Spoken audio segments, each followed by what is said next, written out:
Then we move on to Part C, which is corporate governance and shareholders' rights. Moving forward, happy news or is supposed to help companies to cut costs, all right? So private companies, private limited companies no longer need to hold its AGM. However, for public company, you still need to hold your AGM. Then what happens if you don't hold your AGM, you don't hold, there's no need for you to hold EGM. The law is providing us with an alternative, that is by way of members' resolution.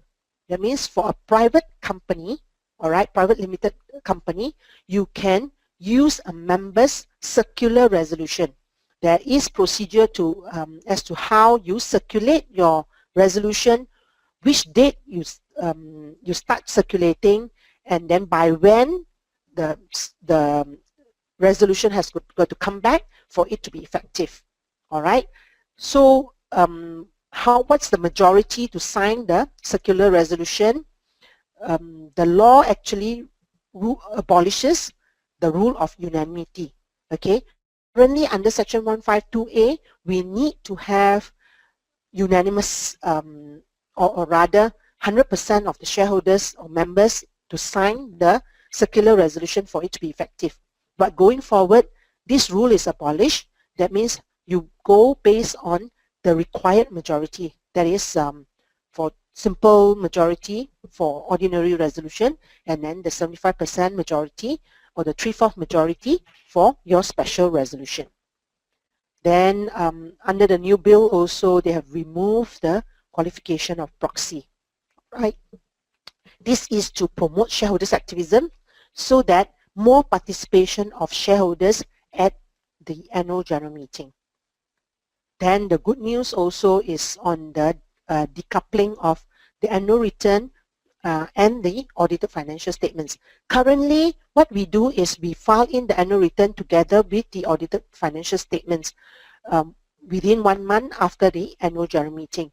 Going forward, you file your annual return on the anniversary of the incorporation date, and you file you lodge in your annual financial statements after you have got it audited and then circulated to your members. All right, so it's 2 different timing altogether. Audit is still mandatory, unfortunately. However, SSM is currently working with the accounting bodies like MIA, MICPA, and so on and so forth, all right, to exempt audit on certain companies. So we don't have the list yet as to what are the criteria that will enable a company from not having to have their accounts audited. So we will wait for that. And as I mentioned just now, financial statements must be audited before it's circulated to members. Right? Next.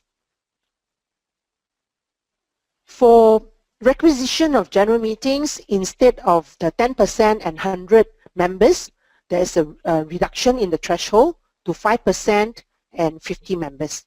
Okay. Next, this is something new that is also to promote shareholders' activism, is that members have got a right to question, comment, discuss, make recommendation on management of a company. If such question, comments, discussion, or recommendations are passed by way of a special resolution and they are in the best interest of the company. All right, so this is something new. Then we moved on. In terms of directors, there are some questions here as to power of directors and so on and so forth. For your information, under the new bill, they have actually enhanced the definition. They have made it clearer. Also, shadow directors. The definition of shadow directors, or I shall not say the definition, but maybe how to find out a person whether he or she is actually a shadow director is made clearer under the law. Okay, then it sets out the minimum age and the maximum age. So we no longer have to fumble looking at the Majority Age Act to find out what is the minimum age to be a director. Also, it sets out clearly what is the residency requirement. Okay, then in terms of the director's appointment, resignation, removal, and disqualification is also been refined. Then for a sole director, as long as he or she is a sole director, resignation and vacation, there are some requirements or some procedure that a company will have to put in place for this person before he or she can resign or vacate office. Okay. Then in terms of direct remuneration for public company, shareholders' approval is required before such payment can be made. Then there's also some clarification in terms of payment for loss of office, and members with a certain percentage, you may inspect the contract of service of director. Then for directors, instead of just fraud and dishonesty, offenses now includes bribery. All right, so that means a director can be charged, all right, if he has committed fraud, dishonesty, like in the old act, but also bribery. All right, please take note of this. And if a director is habitually contravening the law, all right, SSM can actually take an action, apply to court, and disqualify such a person from continuing, or disqualify him to, from becoming a director or continue to be a director. Okay. Next. As far as functions of the board for this new bill, all right, functions of the board, fiduciary duties of directors, duty to act with care and skill, business judgment rule, reliance on corporate information provided by others, duty of nominee director, and so on and so forth.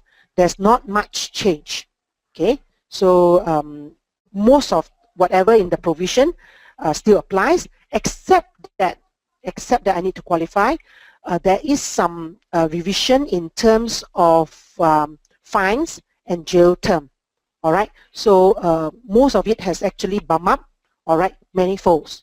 Okay, I will show you one where it has gone up 6 folds.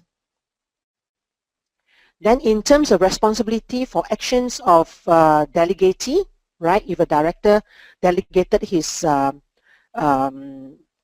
powers or his responsibility to a delegatee, that one remain unchanged. That is, he still bear that responsibility. Prohibition against improper use of company's property or position, corporate opportunity, or competing with the company, etc. No change, not much change. Duty to disclose interest in contracts and property and offices, also not much change. Prohibition on interested directors from voting on contract, also not much, there's no substantial change. Okay. Next, this is the one. Okay, in terms of related party transactions, there's enhancement, and it is actually the previous section 132E. All right.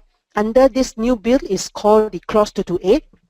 What happened is that it has actually extended the provision that not only the person, all right, or the director or the substantial shareholders or persons connected with director or substantial shareholders has actually carried out the transaction, but at the point of entry, all right, such a person can also be charged, all right, and also the offense of officers is also extended. That means if he or she has knowledge, all right, that means he's not carrying out the transaction, but he has knowledge, or he knowingly authorized such a transaction or arrangement, can also be charged. All right, and look at the fine. This is one of them. The fine has increased 6 folds to 3 million. However, jail term reduced from 7 years to 5 years. All right, maybe they don't have space in the jail. All right, so it's from 7 years to 5 years. And for your information, the maximum fines and jail term as far as the new bill is concerned is 3 million in 5 years. That's the maximum. Other than that, those fines that is that was in the region of 4 digits, all has actually been increased to 5 digits. Okay, so instead of 5,000 becomes 10,000. Some with 10,000 or whatever, mostly is 5,000, 3,000, and so on, has all gone up to 10,000, 20,000. Is all in the regions of 5 digit and above. Okay, on insolvency, what happened is the new bill has actually simplified, refined, expedite winding up process. That means they have made winding up process simpler, easier, faster. Okay, and certain things you don't have to go to court anymore. All right. Okay, then the other thing is under the new bill, they have also introduced corporate rescue mechanism. There are actually 2 corporate rescue mechanism. One where the court is involved, and I think somebody asked the question of 176. Okay, so going forward, it will be under the judicial management scheme, and then also the other corporate rescue mechanism is called the corporate voluntary arrangement. That means this is to help. These 2 corporate rescue mechanism is just like an ICU. All right, a person may be very sick. All right, you put them into ICU, and then after that they can come back. They can bounce back and be able to run the business again. So basically, what happened is that these 2 mechanism is supposed to help financial distress companies to fend off creditors for a short while temporarily. All right, and come up with a scheme, restructure it, and then or get a white knight and so on and so forth, and be able to come back as a going concern all over again. Okay, instead of just straight away going to wind up the company and that's it. That's the end of the company.